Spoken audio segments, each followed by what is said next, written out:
मी कधीच माझ्या कोणत्याच व्हिडिओमध्ये म्हणत नाही हा व्हिडिओ पूर्ण बघा, व्हिडिओला लाईक करा, चॅनलला सबस्क्राईब करा किंवा व्हिडिओ शेअर करा. पण काही व्हिडिओ असे असतात ना, मी आवर्जून सांगते व्हिडिओच्या सुरुवातीलाच की हा व्हिडिओ स्किप न करता पूर्ण बघा. एक वेळा नाही लक्षात आलं 10 वेळा बघा, पण हा व्हिडिओ आवर्जून पूर्ण बघा. आणि तुम्हाला वाटतं ना, ज्यांना या माहितीची गरज आहे त्यांच्यापर्यंत हा व्हिडिओ नक्की पोचवा. हा व्हिडिओ तुमच्या आयुष्यातले सगळे दुःख, कष्ट, ज्याही सिच्युएशनमध्ये तुम्ही आता असाल की तुमच्यापेक्षा जास्त दुःख जगात कोणालाच नाही, सर्वात दुःखी तुम्हीच आहात. कोणताच मार्ग दिसत नाही, कोणाची साथ नाही, कोणाचा आधार नाही, पुढे काय करावं कळत नाही, जवळ पैसा नाहीये, लोक त्रास देत आहेत, लोकांसमोर अपमान होतोय, जीव द्यावासा वाटतोय. कितीही कठीण परिस्थितीमध्ये तुम्ही असाल, तुम्हाला एक विनंती आहे, हा व्हिडिओ पूर्ण बघा. मग तुमचं तुम्हालाच समजून जाईल. दत्त महाराज तुम्हाला मार्ग दाखवतील, तुमच्या लक्षात येईल तुम्हाला काय करायचं आणि त्या परिस्थितीतून पुढे निघण्याचा मार्ग तुम्हाला 100% काय, अगदी 1001% मिळून जाईल. हे गाणं कधी तुम्ही ऐकलेलं आहे का? ऐकलेलं नसेल तर नक्की वेळात वेळ काढून हा व्हिडिओ संपल्यानंतर आवर्जून ऐका आणि या गाण्याचे बोल, या गाण्यामागची भावना जी आहे ना ती समजून घ्या. ओ पालनहारे निर्गुण और न्यारे, तुमरे बिन हमरा कोनो नाही, हमरी उलझन सुलझाओ भगवन, तुमरे बिन हमरा कोनो नाही, तुम्हें हम का हो संभाले, तुम्हें हमरे रखवाले, तुम्हें हम का हो संभाले, तुम्हें हमरे रखवाले, तुमरे बिन हमरा कोनो नाही, तुमरे बिन हमरा कोनो नाही. ओ पालनहारे निर्गुण और न्यारे, तुमरे बिन हमरा कोनो नाही. दुसऱ्यांना आपलं दुःख सांगणं, दुसऱ्यांसमोर रडगाणे मांडणं, दुसऱ्यांसमोर रडणं हे सोडून द्या. दत्त महाराजांना शरण जा. तुमची जी काही परिस्थिती आहे ती दत्त महाराजांना सांगा. दत्त महाराज कधीच, तुम्ही त्यांच्याशी भांडा, चांगले बोला, त्यांच्यावर रागवा, रोज तेच रडगाणं त्यांच्यासमोर मांडा, ते तुम्हाला कधीच म्हणणार नाहीत. अरे रोज काय तेच सांगतो, बस झालं ना आता. पण हेच तुमचे खूप जवळचे माणसं, ज्यांच्यावर तुम्ही खूप विश्वास ठेवला, ज्यांच्यावर तुम्ही खूप प्रेम केलं, सगळ्या गोष्टी ज्यांच्यासाठी तुम्ही केल्या, ती व्यक्ती सुद्धा जर तुम्ही रोज एकच गोष्टी सांगायला ना तर म्हणते अरे काय रोज एकच लावले, बस झालं ना आता, किती वेळा. आणि 4थ्या वेळेला ती तुमच्या समोर यायला सुद्धा अवॉइड करते. तुम्ही समोर दिसला तर रस्ता बदलून जाते. कारण का, या व्यक्तीच्या समोर गेलं तर हा परत तोच रडगाणं लावणार. त्याच्यामुळे या जगात कोणीच कोणाचं नाही, सगळं काही स्वार्थ आहे. जे आपले आहेत ना तो भगवंत आहे. तुम्ही त्यांच्याशी भांडा, बोला, रागवा, त्यांची पूजा करा, न पूजा करा, पण जेव्हा तुम्ही अंतकरणापासून हाक मारता ना तर तीच एक शक्ती आहे तुमच्या अंतकरणातून मारलेल्या हाकेला प्रतिसाद देते. जेव्हा आपण दवाखान्यात जातो ना, डॉक्टरांचे जेवढे प्रयत्न आहे, डॉक्टर तेवढे प्रयत्न करतात आणि शेवटी म्हणतात आम्ही आमच्या परीने सगळे प्रयत्न केले, शेवटी आता वरच्याच्या हातात म्हणजेच देवाच्या हातात. त्यामुळे जी काही परिस्थिती आहे शांत व्हा, थोडंसं स्टेबल व्हा आणि गुरुचरित्र पारायण करायला सुरुवात करा. दत्त जयंतीनिमित्त 7 दिवसाचं गुरुचरित्र पारायण तुम्ही करू शकता किंवा 3 दिवसाचं सुद्धा गुरुचरित्र पारायण करू शकता. जेव्हाही मी गुरुचरित्र पारायणाबद्दल व्हिडिओ बनवते ना तर त्या व्हिडिओमधला एक शब्द माझ्या अंतकरणातून निघत असतो. कारण माझं पूर्ण आयुष्य या गुरुचरित्र पारायणाने बदलवलेलं आहे. 2018-19 पासून मी प्रत्येक महिन्याला गुरुचरित्र पारायण करते. आता असं नाही की कधी काही अडचणी आल्या नाही, एखादा महिना सुटला नाही. खूप आधेमध्ये भरपूर अडचणी येतात, एखाद्या महिन्यामध्ये होतच नाही, बरेच वेळेला तर 3-3, 4-4 महिने करणं होत नाही. पण ही सेवा मी कधीच सोडली नाही. मी प्रयत्न करते, मला कसं करता येईल, याच्यातूनही वेळ काढून कसं करता येईल, त्याच्यातूनही वेळ काढून कसं करता येईल. पण आपण काय करतो, हे नियम ते नियम, हे असं ते तसं, मग आपली इच्छा राहिली बाजूला. अंतकरणापासून वाटतंय मी दत्त महाराजांची सेवा करावी, तो आपला भाव राहिला बाजूला आणि मग त्या नियमांना घाबरून जी सेवा करायची ती सुद्धा आपण करत नाही. हे नियम आपण आपल्यासाठी बनवलेले आहेत. त्या भगवंताला, दत्त महाराजांना काय हवंय? फक्त तुमचं शुद्ध अंतकरण आणि तुम्ही अंतकरणातून त्यांना हाक मारावी. गुरुचरित्र पारायण तुम्ही मनापासून वाचावं. त्यांना फक्त हे हवंय, बाकीच्या काही गोष्टी नाही. त्यामुळे मी महिला आहे, मी गुरुचरित्र पारायण करू का? करा.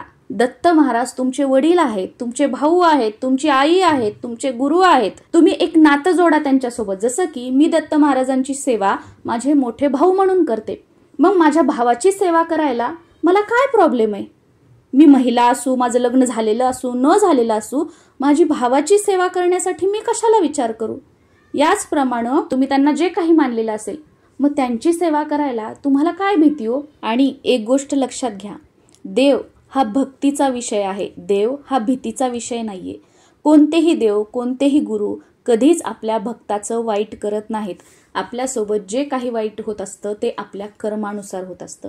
या उलट जीही काही आपण ज्या कोणत्या देवाची, गुरूंची सेवा करतो ना, त्यामुळं आपलं जे प्रारब्ध आहे, आपले जे भोग आहेत, त्याची तीव्रता जी आहे ना ती कमी होते आणि आपल्या आयुष्यातील दुःख, संकट, अडचणी यांना सामोरं जाण्यासाठी जी हिंमत लागते ना, ती आपल्याला या सेवेमुळे मिळत असते. आता आपल्यापैकी बरेच जण म्हणतील, एवढं लेक्चर कशाला दिलं? सेवा काय करायची ते सांगा ना.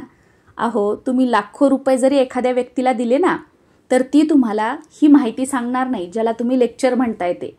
तुम्हाला सेवा काय करायची हे तर बऱ्याच व्हिडिओमधून ऐकायला मिळेल, पण ह्या ज्या गोष्टी आहेत ना तुम्हाला कोणीही सांगणार नाही. आता मेन विषय, दत्त जयंतीनिमित्त 7 दिवसांचे गुरुचरित्र पारायण कसे करावे? गुरुचरित्र पारायणाची सुरुवात कधी करायची आहे? तर 28 नोव्हेंबर 2025 रोजी तुम्हाला 7 दिवसांच्या गुरुचरित्र पारायणाला सुरुवात करायची आहे, जेणेकरून 4 डिसेंबर 2025 रोजी तुमचा 7वा दिवस येईल आणि त्या दिवशी दत्त जयंती आहे. म्हणजे दत्त जयंतीच्या दिवशी तुमच्या 7 दिवसांच्या गुरुचरित्र पारायणाची सांगता येईल. म्हणजे दत्त जयंती सुद्धा साजरी होईल आणि आपलं गुरुचरित्र पारायणाचं उद्यापन सुद्धा होऊन जाईल. 7 दिवसांचं गुरुचरित्र पारायण करत असताना ज्या दिवशी आपण पारायणाला सुरुवात करणार आहोत त्या दिवशी सकाळी देवपूजा वगैरे सगळं करून घ्यायचं आणि देवपूजा झाली की संकल्प करायचा आणि वाचन करायचं आहे. पहिल्या दिवसाचे जे अध्याय आहेत ते आपल्याला वाचून घ्यायचे आहेत. पहिल्या दिवशी शक्यतो तुम्ही देवपूजा झाल्यानंतर संकल्प करा आणि पारायणाला सुरुवात करा. आणि दुसऱ्या दिवशीपासून जी वेळ तुम्हाला योग्य वाटते की या वेळेमध्ये मी 7 दिवस दररोज वाचन करू शकतो, ती वेळ तुम्ही ठरवा आणि त्याच वेळेला 7 दिवस दररोज वाचन करण्याचा प्रयत्न करा. एखादे दिवस जर काही अडचण आली, त्यावेळेला शक्य झालं नाही, वेळ बदलली तर चालतं, पण आज सकाळी वाचलं, उद्या दुपारी वाचलं, 13वाच्या दिवशी सकाळी ब्रह्ममुहूर्तावर वाचलं, तर असं करू नका. एकच वेळ निश्चित ठेवा, जागा पण एकच ठेवा, आसन पण एकच ठेवण्याचा प्रयत्न करा. खूप छान तुम्हाला अनुभव येतील. गुरुचरित्र पारायण तुम्ही सकाळी ब्रह्ममुहूर्तापासून ते सायंकाळी 4 पर्यंत कधीही वाचन करू शकता. फक्त दुपारी 12 ते 12:30 या वेळेमध्ये वाचन करायचं नाही, कारण ही दत्त महाराजांची भिक्षा मागण्याची वेळ आहे. 7 दिवसाचे गुरुचरित्र पारायण करताना पहिल्या दिवशी 1 ते 9 अध्याय वाचन करायचे आहेत. दुसऱ्या दिवशी 10 ते 21 अध्याय वाचन करायचे आहेत. तिसऱ्या दिवशी 22 ते 29 अध्याय वाचन करायचे आहेत. चौथ्या दिवशी 30 ते 35 अध्याय वाचन करायचे आहेत. 5व्या दिवशी 36 ते 38 अध्याय वाचन करायचे आहेत. 6व्या दिवशी 39 ते 43 अध्याय वाचन करायचे आहेत. आणि 7व्या दिवशी 44 ते 53 अध्याय वाचून पारायणाची सांगता करायची आहे. गुरुचरित्र पारायण करताना संकल्प कसा करावा हा व्हिडिओ आपल्या चॅनलवर आहे, तो तुम्ही बघू शकता. त्या व्हिडिओची लिंक खाली डिस्क्रिप्शन बॉक्समध्ये मी तुम्हाला देत आहे. त्यानुसार तुम्ही संकल्प करा.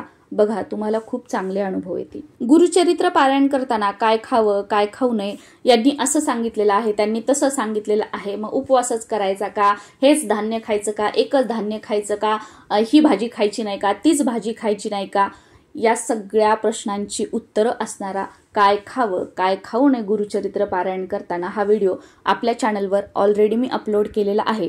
त्या व्हिडिओची लिंक सुद्धा खाली डिस्क्रिप्शन बॉक्समध्ये मी तुम्हाला दिलेली आहे. तो व्हिडिओ तुम्ही बघा. सविस्तर खाण्याबाबत माहिती त्या व्हिडिओमधून तुम्हाला मिळून जाईल. आता वळूया पूजा मांडणीकडे. तर गुरुचरित्र पारायण करताना तुमचं घर मोठं आहे, तुम्हाला पूजा मांडणी वगैरे करायला आवडतं, तर तुम्ही पूजा मांडणी करा आणि तिथे बसून तुम्ही 7 दिवस गुरुचरित्र पारायण करा. पण समजा तुमची एकच रूम आहे, घरात लहान बाळ आहे, ती पूजा मांडणी तो बाळ ठेवत नाही, मग अशा वेळेला देवघरासमोर बसून तुम्ही पारायण केलं तरी सुद्धा चालतं.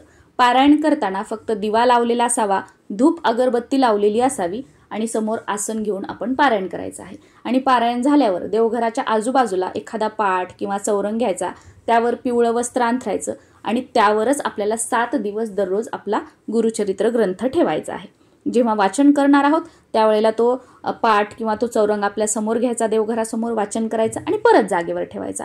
नंतर दिवसभर तो चौरंग हलवायचा नाही. दिवसभर एकदा वाचन झाल्यानंतर ग्रंथाला हात लावायचा नाही किंवा ग्रंथ हलवायचा नाही. आणि समजा पूजा मांडणी जर तुम्ही केली तर ती पूजा मांडणी 7 दिवस जशास तशी ठेवायची. 7व्या दिवशी पारायणाची सांगता झाल्यानंतर 8व्या दिवशी ती पूजा मांडणी आपल्याला उचलायची आहे. गुरुचरित्र पारायण करताना तुम्हाला जर पूजा मांडणी करायची असेल तर ती कशी करावी हा व्हिडिओ सुद्धा मी आपल्या चॅनलवर अपलोड केलेला आहे, तो तुम्ही बघू शकता आणि त्यानुसार तुम्ही साधी सोपी पूजा मांडणी करू शकता. रोजचे अध्याय वाचून झाले की दत्त महाराजांना काहीतरी गोडाचा किंवा फळाचा, साखरेचा, खडीसाखरेचा नैवेद्य दाखवायचा आणि आरती करायची आहे. आरती सुरुवातीला गणपती बाप्पांची करायची आणि नंतर दत्त महाराजांची करायची आहे.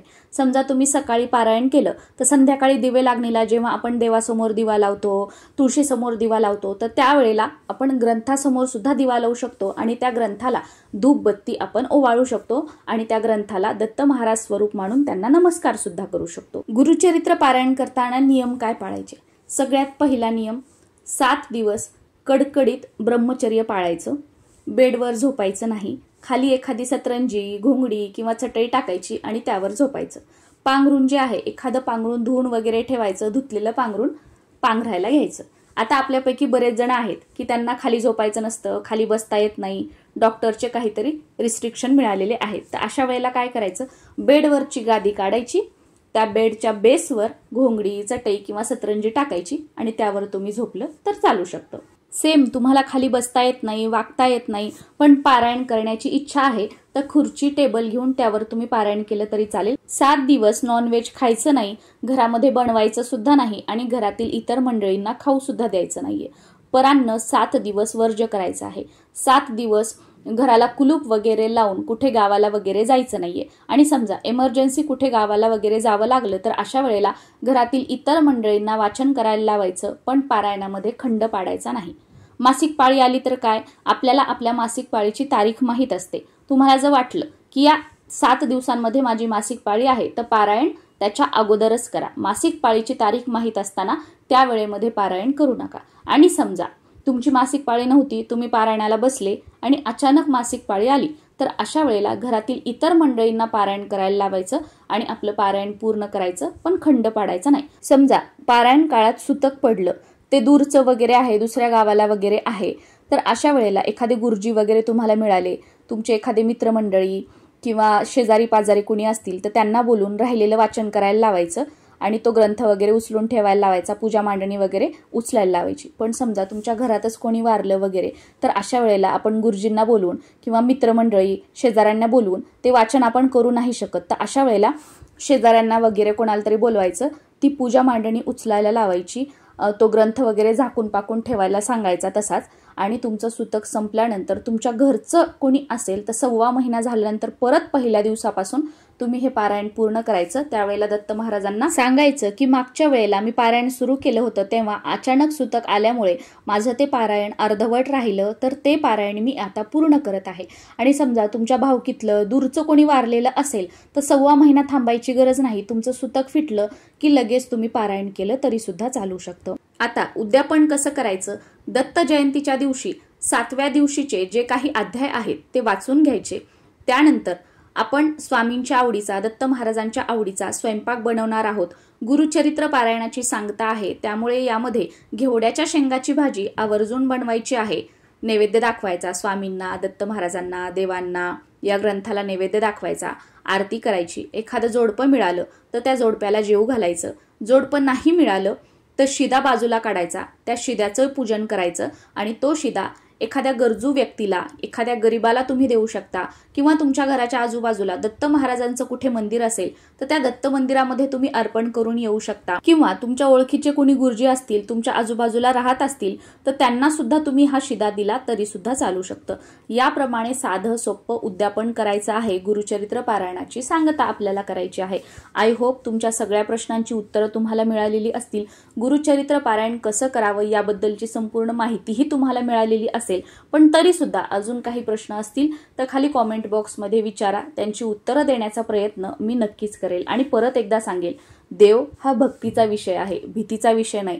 त्यामुळे गुरुचरित्र पारायण संदर्भात तुमच्या मनात जीही काही भीती असेल ती काढून टाका आणि एक वेळा दत्त महाराजांना शरण जाऊन अंतःकरणापासून त्यांना हाक मारा आणि गुरुचरित्र पारायण करा.